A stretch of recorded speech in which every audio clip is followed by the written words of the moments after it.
الحمد لله رب العالمين والصلاة والسلام على أشرف الأنبياء وخاتم المرسلين أشهد أن لا إله إلا الله وحده لا شريك له وأشهد أن محمدًا عبده ورسوله صلى الله عليه وعلى آله وصحبه وسلم أما بعد فأعوذ بالله السميع العليم من الشيطان الرجيم من همزه ونفخه ونفثه بسم الله الرحمن الرحيم هو الله الذي لا إله إلا هو عالم الغيب والشهادة هو الرحمن الرحيم هو الله الذي لا إله إلا هو الملك القدوس السلام المؤمن المهيمن العزيز الجبار المتكبر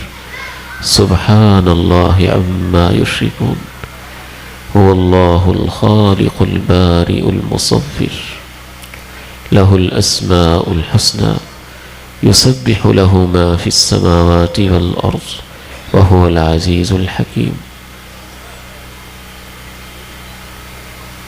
مجھے آج اس مسجد میں حاضری دے کر ایک خوشی، مسرت اور برکت کا احساس ہو رہا ہے، اور میں یہ دیکھ رہا ہوں کہ کنگن پور کے اور قرب اور جوار کے بیشتر بڑے ہی معتبر، باوقار اور ذی احتشام علماء و مشائخ کثیر تعداد میں میرے دائیں اور بائیں تشریف فرما ہے. یہ امر حوصلہ افزا بھی ہے اور باعث سعادت بھی. رب کریم سے دعا ہے کہ ان تمام علماء و مشائخ کی تشریف آوری اللہ تعالیٰ اپنے ہاں قبول فرما لے،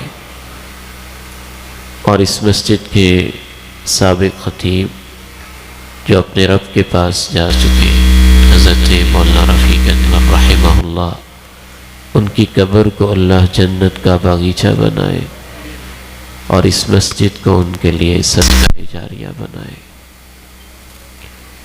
جتنے بھی ہمارے بزرگ بھائی اور بیٹے تشریف لائے ہیں، یقیناً ان کا آنا بھی ہم سب کے لیے بھی اور ان کے لیے بھی اللہ کے فضل ہی سے ممکن ہوا ہے. دنیا میں جتنے بھی کام ہوتے ہیں ان کا آغاز سوچ سے ہوتا ہے. کس سے ہوتا ہے؟ سوچ سے ہوتا ہے. انسان کی سوچ اگر اچھی ہو تو اس کے لیے ساری کائنات ہی اچھی ہے، اور اگر انسان کی سوچ بری ہو جائے تو اس کے لیے پوری کائنات ہی بری ہے.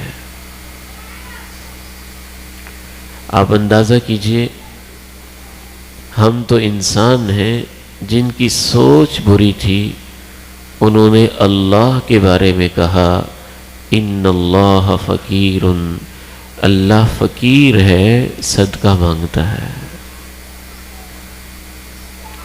جن کی سوچ بری تھی انہوں نے اللہ کے بارے میں بھی کہہ دیا ید اللہ مغلولہ، نعوذ باللہ من ذالک، کہ اللہ کے ہاتھ بندھے ہوئے ہیں.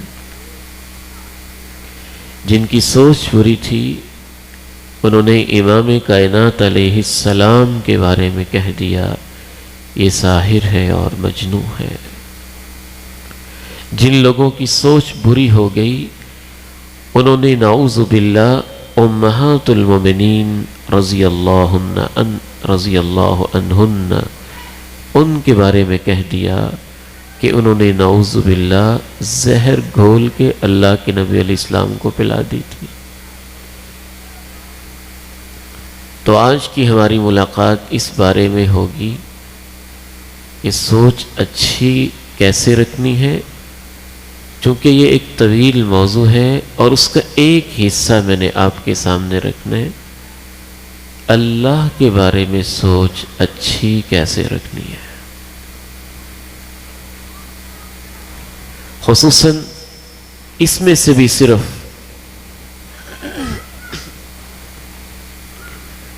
4 موقع میں آپ کے سامنے رکھنا چاہتا ہوں جہاں ہم نے اللہ کے بارے میں سوچ بہت اچھی رکھنی ہے۔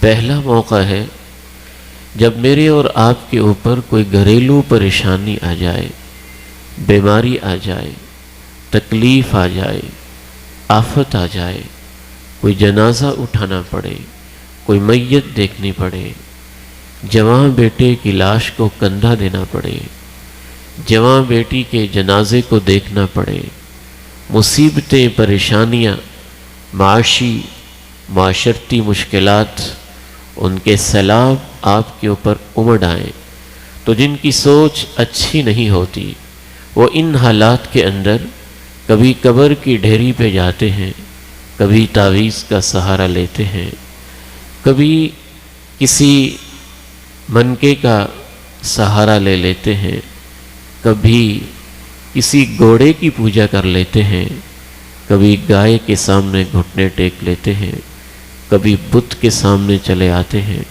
اور کچھ تو بد نصیب ایسے بھی ہوتے ہیں جو سیدھا ہی کہتے ہیں اللہ تجھے میں ہی نظر آیا تھا، یہ پریشانی میرے اوپر ہی آنی تھی، ایکسیڈنٹ میرا ہی ہونا تھا، میرے بیٹے نہیں مرنا تھا، یہ حادثہ میرے ساتھ ہی ہونا تھا، میرا ہی مکان گرنا تھا، پوری کائنات میں تجھے میں ہی نظر آیا تھا۔ بعض لوگ تو یہاں تک بھی کرتے ہیں، اچھا میں نماز پڑھتا تھا، روزے رکھتا تھا، نیکیاں کرتا تھا، پھر بھی میرے اوپر مصیبت آ گئی، آج کے بعد میں بھی کوئی نماز نہیں پڑھوں گا۔ اللہ کے بارے میں اچھی سوچ کیا ہے؟ هو اللہ الذی لا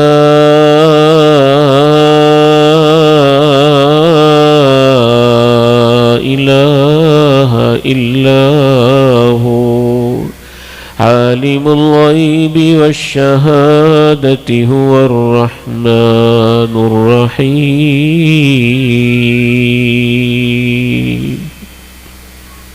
وہ رحمان ہے، وہ رحیم ہے، وہ کریم ہے، ماں باپ سے زیادہ محبت کرنے والا ہے۔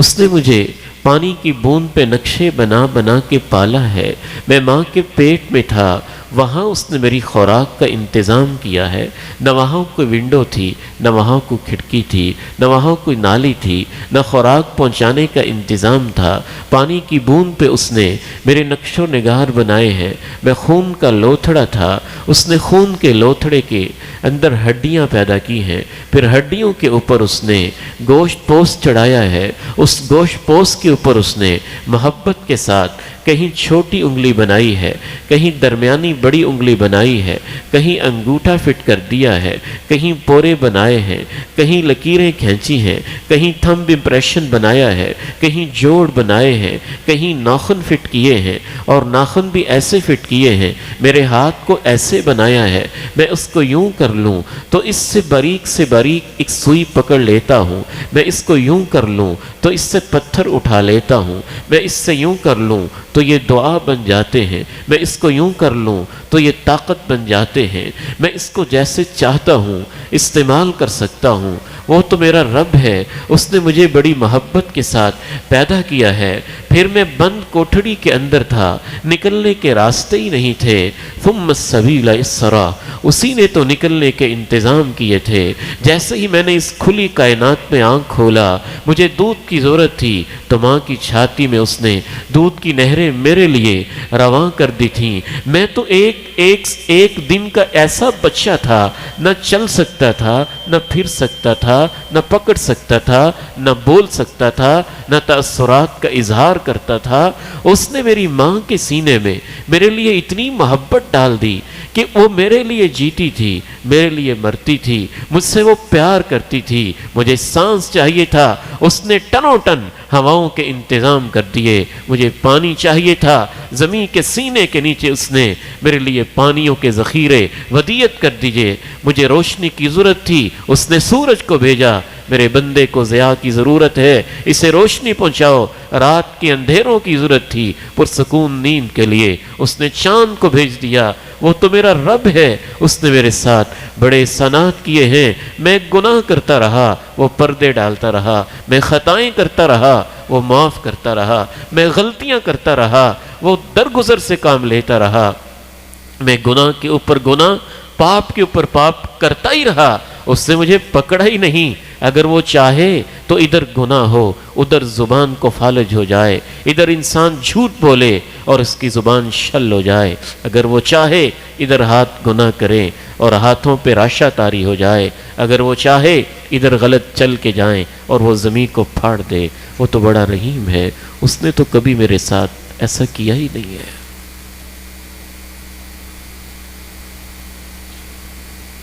پانی ذرا صاف دیجیے گا۔ پھر بندہ یہ سوچے کہ اگر میرے اوپر آزمائش آئی، میری ہی کوئی غلطی ہوگی، میری ہی کوئی خطا ہوگی، مجھ سے ہی کوئی گناہ ہوا ہوگا، اور اس گناہ کی وجہ سے وہ تھوڑی سی سزا دے کہ پھر بھی میرے ساتھ کوئی محبت ہی کر رہا ہوگا، مجھے کوئی معاف کرنا چاہتا ہوگا، مجھے درجات کی بلندی دینا چاہتا ہوگا۔ اگر میرے اوپر کوئی آزمائش آئی ہے تو رب کے فیصلے سے آئی ہے، اس کی کوئی حکمت ہوگی، کوئی وجہ ہوگی۔ میں پورے ایمان اور یقین سے کہتا ہوں، آپ کے اوپر زمین سے لے کے آسمان تک مصیبتیں ہی ٹوٹ پڑیں، اگر آپ اپنے رب کے بارے میں سوچ اچھی رکھیں گے، وہ ان مصیبتوں کے اندر سے بھی آپ کے لیے خیر کے دروازے کھول دے گا۔ ان الذين جاءوا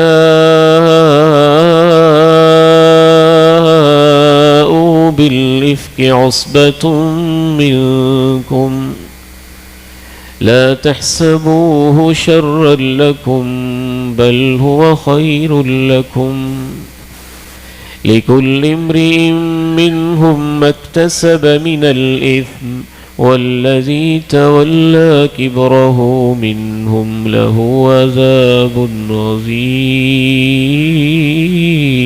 عظيم۔ اتنی بڑی پریشانی، مہینہ گزر گیا، ماں جی عائشہ کے بارے میں باتیں ہو رہی ہیں، منافقین نے زمین آسمان کے کلابے ملا دیے ہیں، پروپیگنڈا کیا ہوا ہے۔ ماں جی عائشہ اتنی معصوم ہے، ان کو پتہ تک نہیں میرے بارے میں کیا باتیں ہو رہی۔ مہینے کے بعد اندازہ ہوتا ہے تو پریشان ہو جاتی ہے۔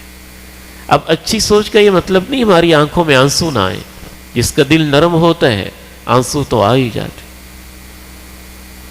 صحیح بخاری کے الفاظ ہیں، ام المومنین عائشہ صدیقہ طاہرہ مطہرہ رضی اللہ تعالی عنہ کہتی ہیں، جب مجھے پتہ چلا کہ میرے بارے میں یہ باتیں ہو رہی ہیں تو 2 راتیں اور 1 دن نیند میرے پاس نہیں آتی تھی اور میرے آنسو رکنے کا نام ہی نہیں لیتے تھے۔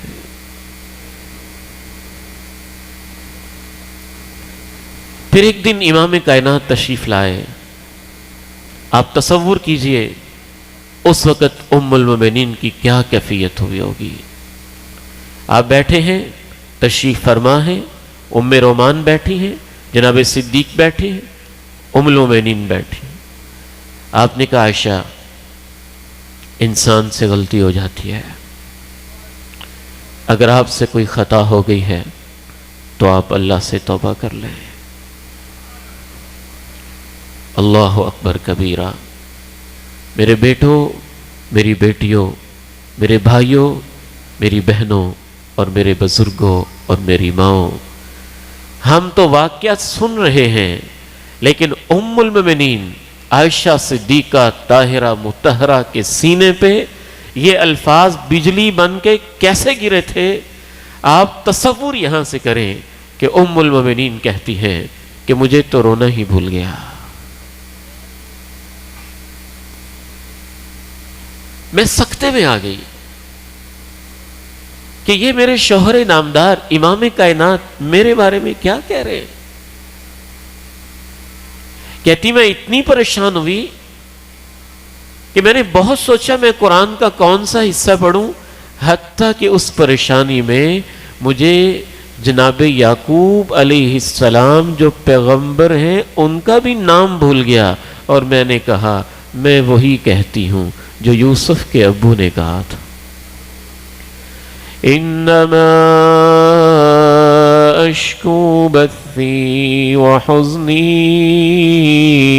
الی اللہ، انما اشکو بثی وحزنی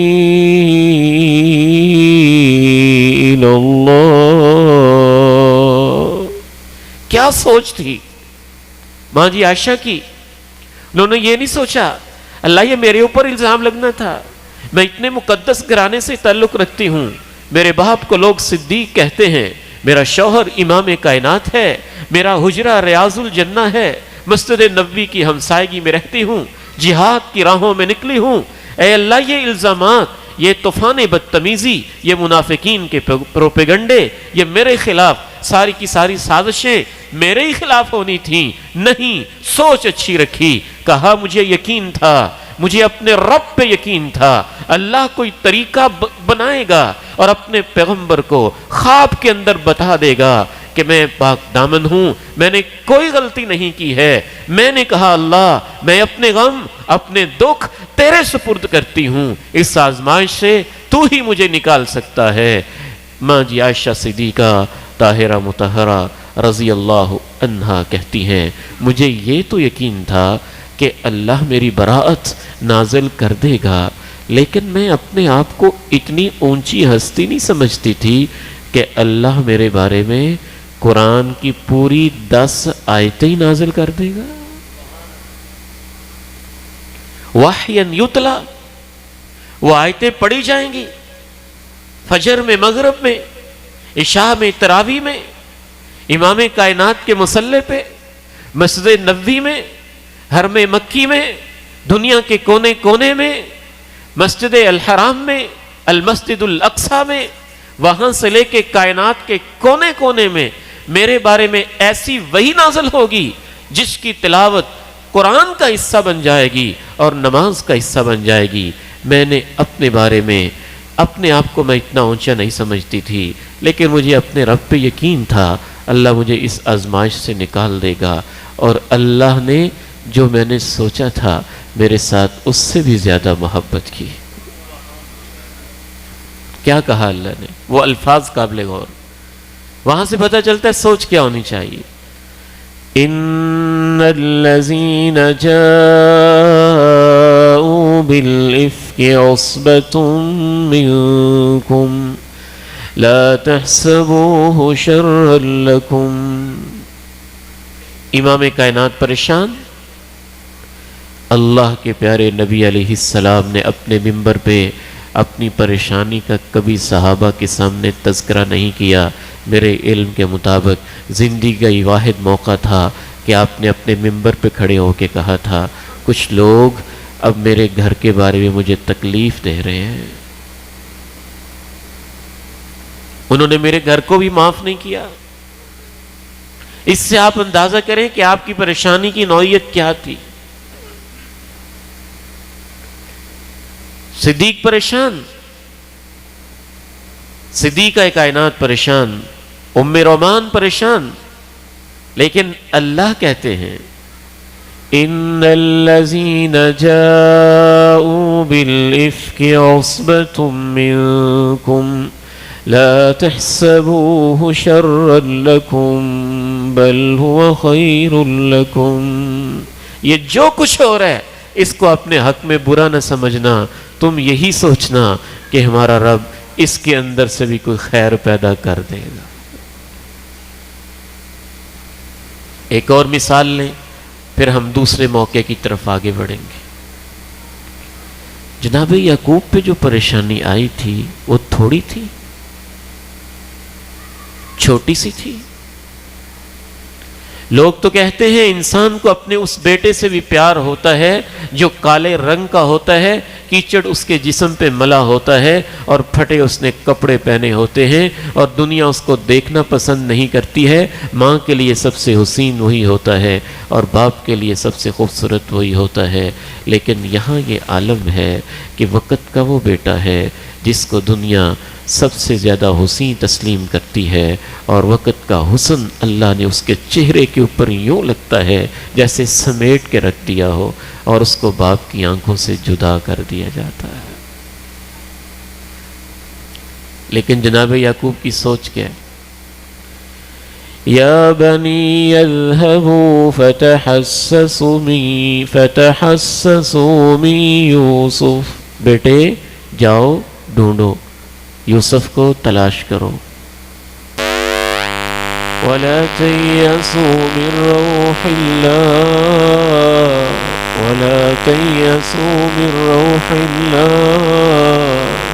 إِنَّهُ لَا يَيْأَسُ مِن رَّوْحِ اللَّهِ إِلَّا الْقَوْمُ الْكَافِرُونَ.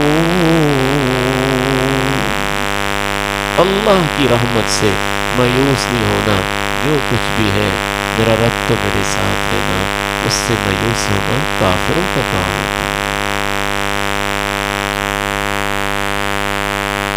یہ جو آج آپ پریشانیوں کو مٹانے کے لیے کوئی نشہ کرتا ہے، کوئی انجیکشن لگاتا ہے، کوئی گولیاں استعمال کرتا ہے، کوئی میوزک سنتا ہے، کوئی گانے پہ لگ جاتا ہے، کوئی فلمیں دیکھتا ہے، کوئی ڈراموں کی دنیا میں چلا جاتا ہے، کوئی اپنی کمپنی چینج کر لیتا ہے، کوئی نشے میں دھت اور مست ہو جاتا ہے، کوئی خودکشی کر لیتا ہے، کوئی ٹرین کی پٹڑی پہ سر رکھ کے اپنے آپ کو کچل لیتا ہے، کوئی چھت سے چھلانگ لگا دیتا ہے، کوئی گولی سے اپنے آپ کو شوٹ کر لیتا ہے.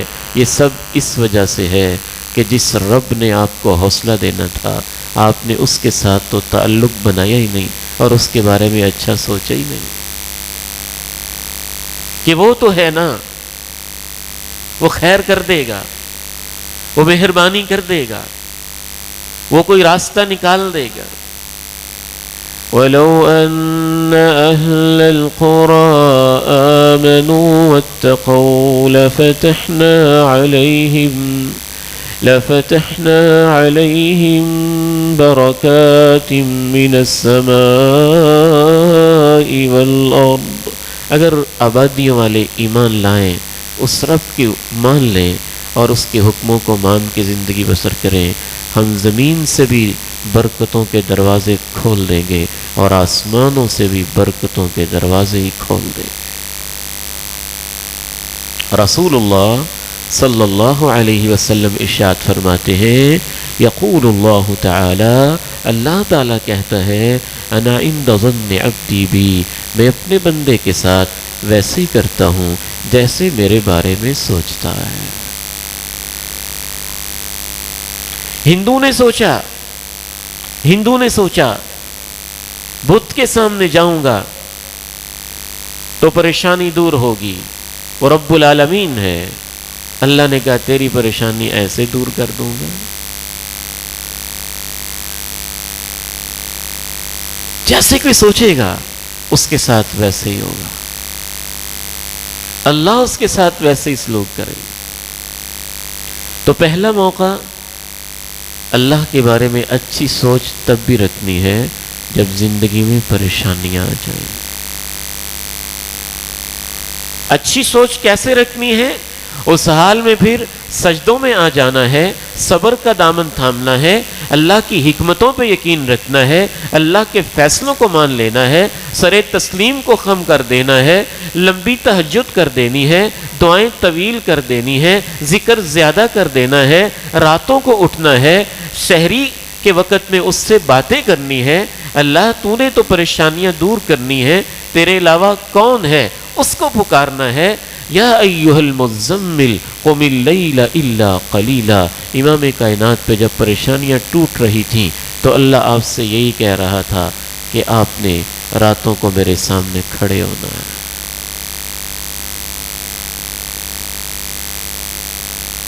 میرے والد گرامی رحمہ اللہ حضرت مولانا یوسف رحمہ اللہ کس موقع پہ یاد آئے. یہ جو تشریف رکھتے ہیں ہمارے بڑے بھائیوں کی طرح. بالکل حقیقی بھائیوں کی طرح. ان کو تو منظر یاد ہوگا. یہاں مولانا ابراہیم عابد صاحب، حامد عاصم صاحب، دیگر ماشاءاللہ کافی علماء مبارک چہرے مجھے نظر آ رہے ہیں. اس وقت بھائی جان عبداللہ سلیم میرے بڑے بھائی جان رحمہ اللہ نے مدرسے کی ساری ذمہ داری سنبھال لی تھی. ابا جی بے فکر ہو چکے تھے، ٹانگ کا فریکچر تھا، بستر پہ لیٹے ہوئے تھے. منگل کا دن تھا، 1993 کا سال تھا، اور صبح 8:30 بجے کا وقت تھا. گبرو جوان بیٹا 40 سال کی عمر تقریباً، جس نے سارے انتظامات سنبھال کے باپ کو بے فکر کر دیا ہے، 1 منٹ کے اندر اس کی لاش نیچے گری ہے. باپ کہہ رہے بیٹا بچوں کے سکول جانے کا وقت ہے، شاید کسی کو مار رہے اس لیے رو رہے ہیں، لیکن اسے نہیں پتا ہے کہ آج میرا بیٹا آنکھوں سے جدا ہو چکا ہے. لوگ آتے، بابا جی اللہ کا حکم، الحمدللہ، اللہ کا حکم، الحمدللہ، اللہ کا حکم، الحمدللہ. پوچھنے والے نے پوچھ لیا کہ اس پریشانی میں آپ الحمدللہ کہتے ہیں، انا للہ پڑھتے ہیں، مطلب کیا ہے؟ کہا وہ میرا رب ہے، جو اس کے فیصلے ہوتے ہیں وہ غلطی سے پاک ہوتے ہیں. میں ہر حال میں اپنے رب کا شکر ہی ادا کرتا ہوں. دوسرا موقع، آگے بڑھیں. جہاں ہمیں اللہ کے بارے میں اچھی سوچ رکھنی چاہیے. دوسرا موقع وہ ہوتا ہے جس موقع پہ یہ تو تھا ذاتی پریشانی، انفرادی پریشانی، گھر کی فوتگی، کوئی بیماری، کوئی ایکسیڈنٹ، کوئی تکلیف، کوئی ایسا مسئلہ. تو دوسرا موقع وہ ہوتا ہے جب امت کی سطح پہ پریشانیاں آتی ہیں، امت کی سطح پہ پریشانیاں آتی ہیں، اجتماعی سطح پہ پریشانیاں آتی ہیں. کہیں کشمیر میں خون بہتا ہے، کہیں فلسطین میں لاشیں اور ان کے ٹکڑے ہمارے سامنے پرخچے اڑتے ہیں، کہیں سوڈان کے اندر لاشیں ہی لاشیں نظر آتی ہیں، کہیں اندرونی مسائل ہوتے ہیں، کہیں بیرونی مسائل ہوتے ہیں. ان حالات کے اندر بھی لوگوں کی 2 طرح کی سوچیں ہوتی ہیں. کچھ وہ ہوتے ہیں اللہ ہم تیرا کلمہ پڑھنے والے ہیں، تجھے ماننے والے ہیں، آج تو مسلمانوں کے ساتھ کیا کر رہا ہے، مسلمانوں کے ساتھ کیا ہو رہا ہے. وہ مایوس ہو جاتے ہیں، ہمارا رب ہمیں چھوڑ گیا ہے، بس مسلمان ایسے ہی رہیں گے، ان کو اٹھنا نصیب نہیں ہوگا. بلکہ بعض بد نصیب ایسے بھی ہوتے ہیں. میں ایک دفعہ فجر کی نماز میں قنوت نازلہ سے فارغ ہوا تو ایک ساتھی میرے پاس آ کے کہنے لگا پہلے کشمیر کا مسئلہ تھا، تو لمبی لمبی قنوت کرتے تھے، وہ حل نہیں ہوا، اور اب فلسطین کے مسئلے میں قنوت شروع ہو گیا، فائدہ کیا ہوا؟ شیطان کے پاس سب سے بڑا وسوسہ ہے کہ وہ انسان کو اپنے رب سے مایوس کر دے. اس سے بڑا کفر کوئی نہیں ہے. پیغمبر کی زندگی سے سیکھیے، ان کے حالات سے سیکھیے. فرعون ہے، تاریخ یہ بتاتی ہے بنی اسرائیل کے کم و بیش 50,000 بچوں کا قاتل ہے.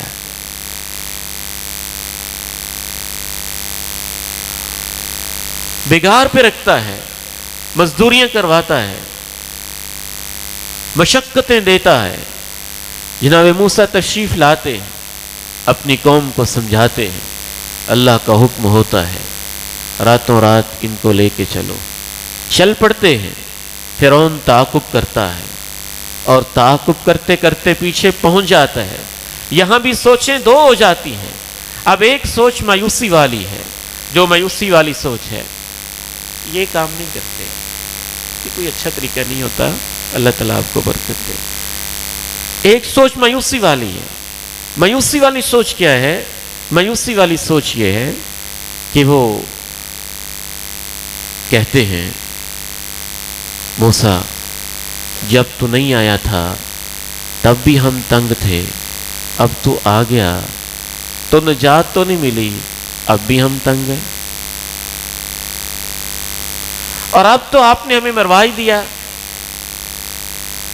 کیسے کہ وہاں تو اپنے گھروں میں تو رہتے تھے, وہاں سے تم نے نکالا, یہاں لے آئے, فرعون پیچھے آ گیا.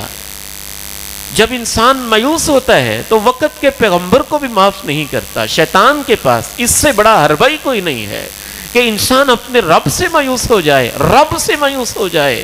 اللہ نے اپنی رحمت سے مایوس ہونے والے کو قرآن مجید میں یہ مثال پیش کی ہے. اس کی مثال ایسے ہی ہے جیسے ایک بندہ آسمانوں پہ چڑھا ہوا تھا اور آسمانوں پہ چڑھ کے اس نے رسی کاٹ دی.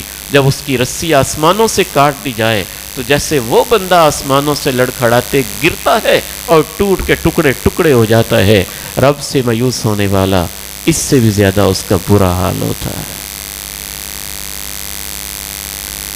کہا اب پکڑے جائیں گے. دیکھو آگے سمندر ہے, آگے جاتے ہیں تو ڈوبتے ہیں, پیچھے فرعونی ہے, اس کی فوجیں, پیچھے جاتے ہیں تو وہ پکڑتے ہیں. اب تو پکڑے گئے. ایک سوچ ایمان والی تھی, وہ کیا کہہ رہے تھے؟ کَلَّا إِنَّ مَعِيَ رَبِّي سَيَهْدِينِ.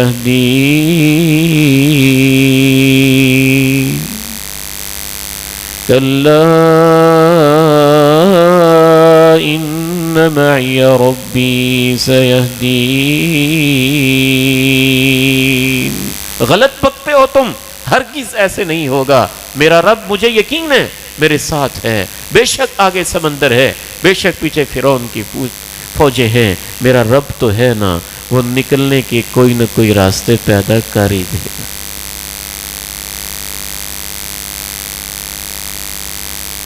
هو الله الذي لا إله إلا هو عالم الغيب والشهادة هو الرحمن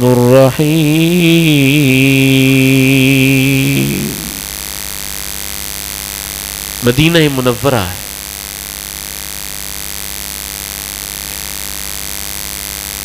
پہلی دفعہ عرب نے دیکھا ہے اتنی بڑی فوج اکٹھی ہو گئی ہے. 10,000 کا لشکر ہے. مدینے کی چھوٹی سی آبادی پہ حملہ آور ہے. یہاں رہنے والے امام کائنات اور ان کے صحابہ, معمولی سی آبادی, اور انہوں نے گھیرا ڈالنے کا ارادہ کر لیا ہے.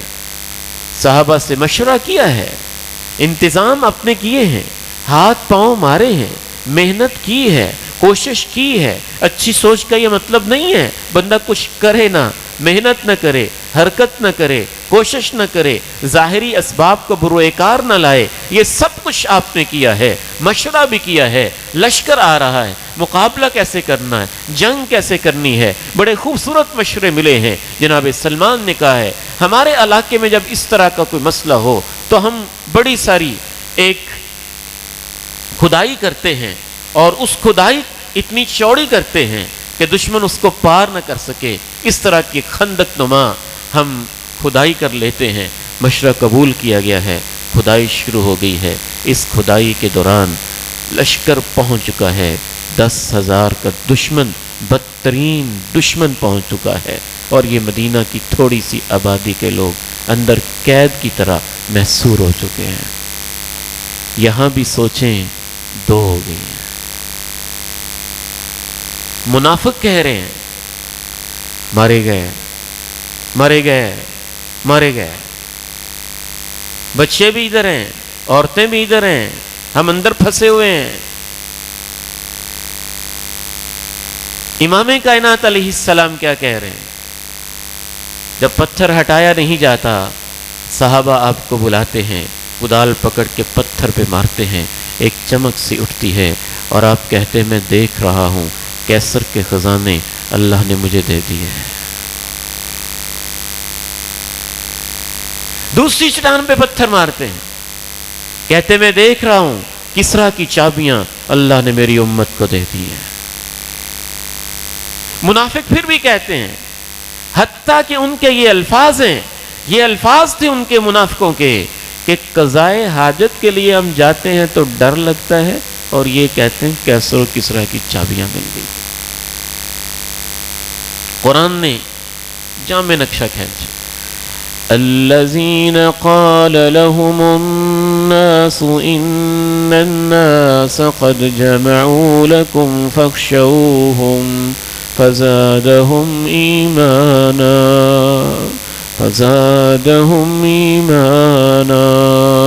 یہ بھی کیا لوگ تھے. لوگوں نے کہا دنیا کے لشکر تمہارے خلاف اکٹھے ہو گئے ہیں. جیسے انہوں نے یہ کہا ساتھ یہ بھی کہا ڈر جاؤ بچ جاؤ. تو انہوں نے کہا ہمارا ایمان اور ہے, ہمارا اپنے رب پہ یقین بڑھ گیا ہے.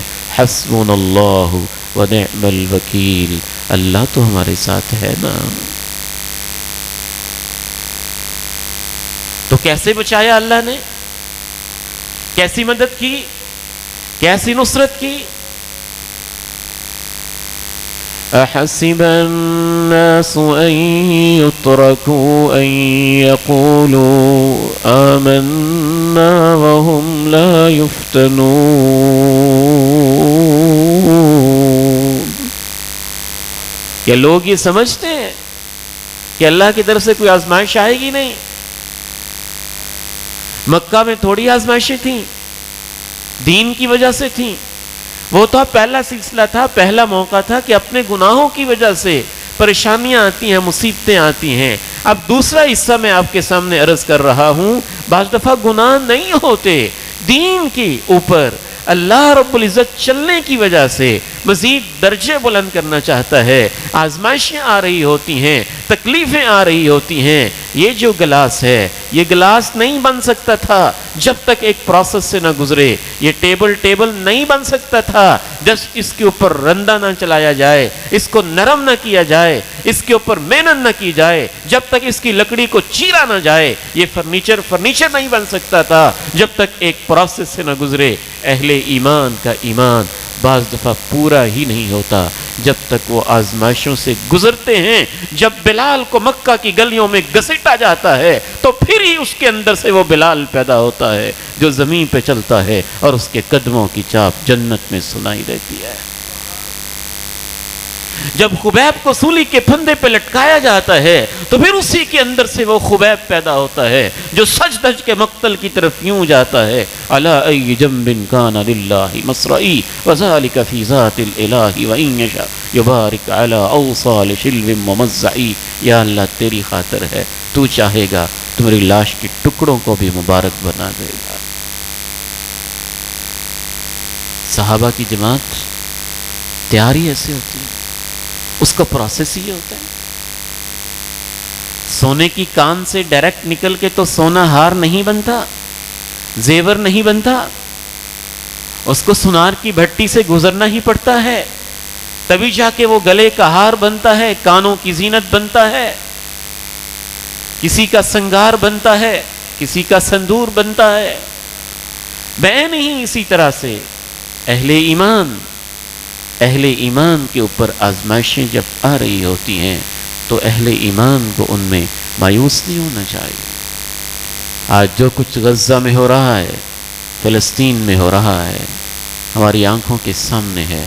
لیکن میں اپنے نوجوان بیٹوں اور بیٹیوں کو خصوصاً کہنا چاہتا ہوں, اللہ کی قسم اٹھا کے ہم آپ کو کہتے ہیں, ہمیں روز روشن کی طرح یقین ہے اسی غزہ اور اسی فلسطین کے اندر وہ دن آئے گا کہ فلسطینیوں کے ہاتھ ہوں گے اور یہودیوں کی لاشیں تڑپ رہی ہوں گی. یہ ہوگا, لیکن ہر چیز کا ایک وقت ہوتا ہے. مکہ میں 13 سال تک تکلیفیں رہیں, بعد میں حالات بدلے. ہر چیز کا اللہ نے وقت لکھا. وَلَكِنَّكُمْ تَسْتَعْجِلُونَ, لیکن تم جلد بازی کرتے ہو. تیسرا موقع, اور یہ آخری سمیٹ دیتے ہیں ہم اس کو, 3 باتیں آپ کے سامنے رکھتے ہیں. تیسرا موقع جب انسان کو اپنے رب کے بارے میں اچھی سوچ رکھنی چاہیے, وہ موقع ہے جب وہ زندگی کے آخری لمحات میں ہو اور موت و حیات کی کشمکش میں ہو, تو اسے اپنے رب کے بارے میں اچھا ہی سوچنا چاہیے. رسول اللہ صلی اللہ علیہ وسلم ارشاد فرماتے ہیں لا يموتن احدكم الا وهو يحسن الظن باللہ، اے میری امت کے لوگوں خبردار، تمہیں موت صرف اس حال میں آنی چاہیے کہ تم مرتے ہوئے اللہ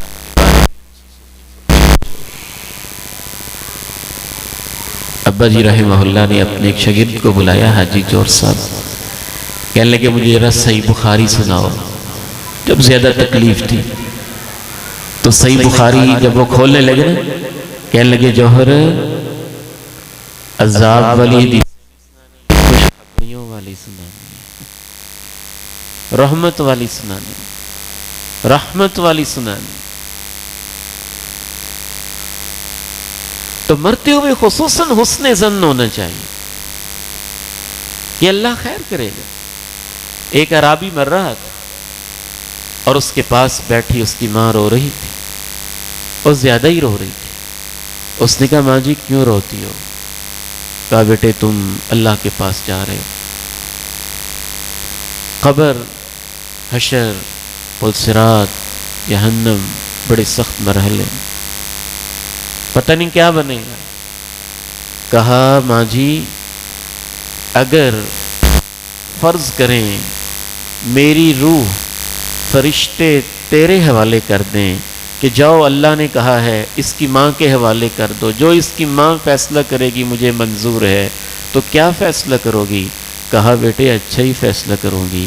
تو کہا جس رب کے پاس میری روح جانی ہے نا وہ تجھ سے زیادہ مہربان ہے۔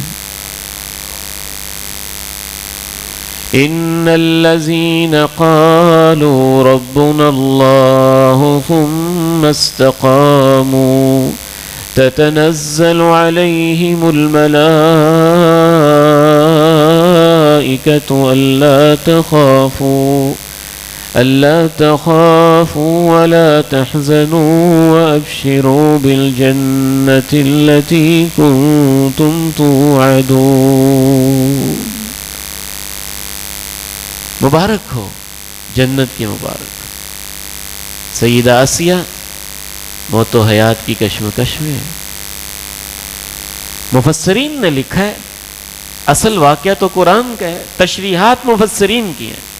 مفسرین نے لکھا ہے سخت دھوپ ہے، فرعون کے جلاد ہیں، کوڑے برسا رہے ہیں، تکلیفیں دے رہے ہیں، اور سیدہ آسیہ کے ہونٹوں پہ مسکراہٹ ہے، اور یہ کہ رب ابن لی عندک بیتا فی الجنہ، اللہ تیرے پاس آ رہی ہوں، یہ بھی پتہ ہے تو جنت دے گا، لیکن تجھ سے مانگتی یہ ہوں کہ جنت وہ دینا جو تیرے قریب ہو۔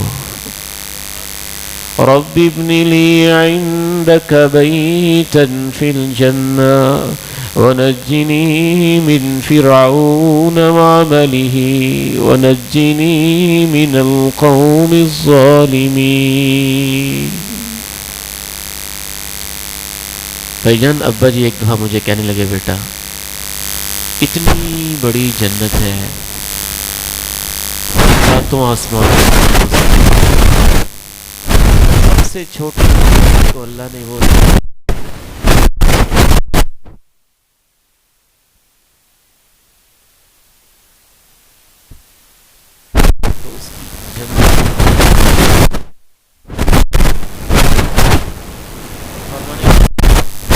کبھی ڈر لگتا ہے، خیال آتا ہے کہ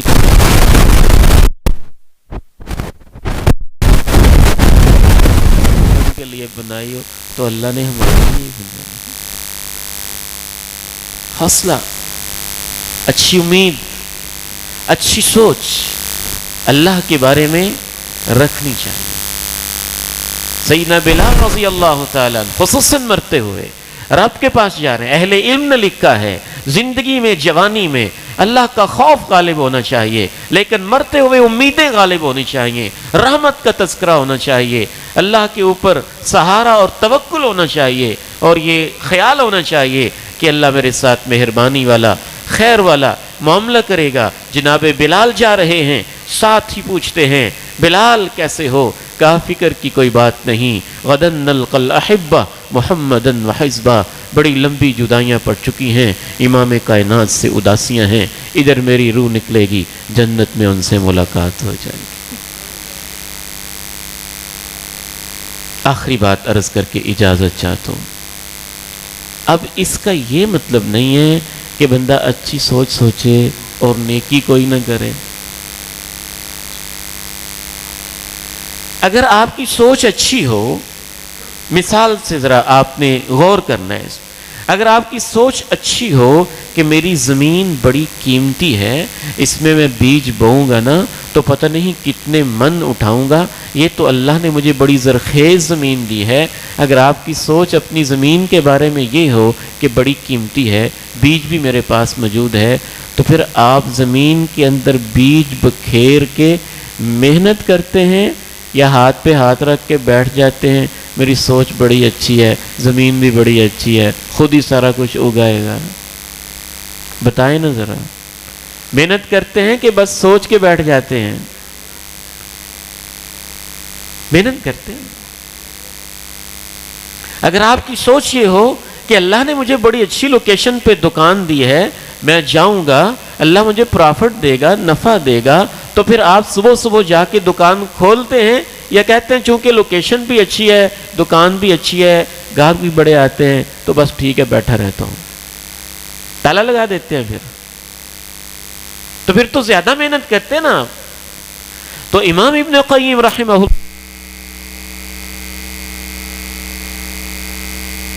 کے بارے میں اچھی ہوتی ہے، وہ اللہ کے لیے زیادہ محنت کرتا ہے۔ جس کی سوچ اللہ کے بارے میں اچھی ہوتی ہے وہ اللہ کے لیے زیادہ محنت کرتا ہے۔ جناب نوح کی سوچ اچھی تھی تو 950 سال محنت کرتے رہے نا۔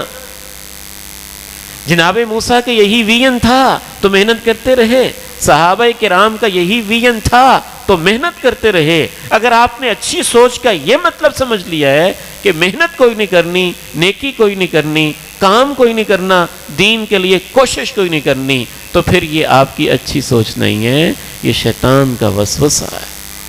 محنت کر کے پھر اچھی سوچ رکھنا کہ اللہ خیر کر دے گا، اللہ بہتری کر دے گا، اپنے حصے کا کام ہم نے کر دیا ہے، باقی اللہ کر دے گا۔ ایک آخری حدیث سنیے اور اسی کے ساتھ مجھے اجازت دیجیے۔ امام کائنات علیہ السلام ایک صحابی کے پاس تشریف لائے، وہ موت و حیات کی کشمکش میں تھے۔ کہا کیف تجد، کیا محسوس کر رہے ہو؟ اس نے کیا خوبصورت الفاظ کہے، ارجو اللہ واخاف ذنوبی، اگر میں اللہ کو دیکھتا ہوں تو اللہ سے تو امیدیں بڑی ہیں، اگر میں گناہوں کو دیکھتا ہوں تو اپنے گناہوں سے ڈر بھی لگتا ہے۔ ارجو اللہ واخاف ذنوبی۔ رسول اللہ صلی اللہ علیہ وسلم نے ارشاد فرمایا، مجتمع فی قلب عبد مؤمن فی مثل هذا الموطن الا وامنہ اللہ مما یخاف واعطاہ ما یرجو۔ جس کیفیت میں تم ہو موت و حیات کے لمحات میں، ان لمحات کے اندر جس کے دل میں اللہ کے بارے میں اتنی امیدیں ہوں اور اپنے گناہوں کو سوچ کے ڈرتا ہو، اللہ اس کی امیدیں پوری کر دیتا ہے اور گناہوں کو معاف کر دیتا ہے۔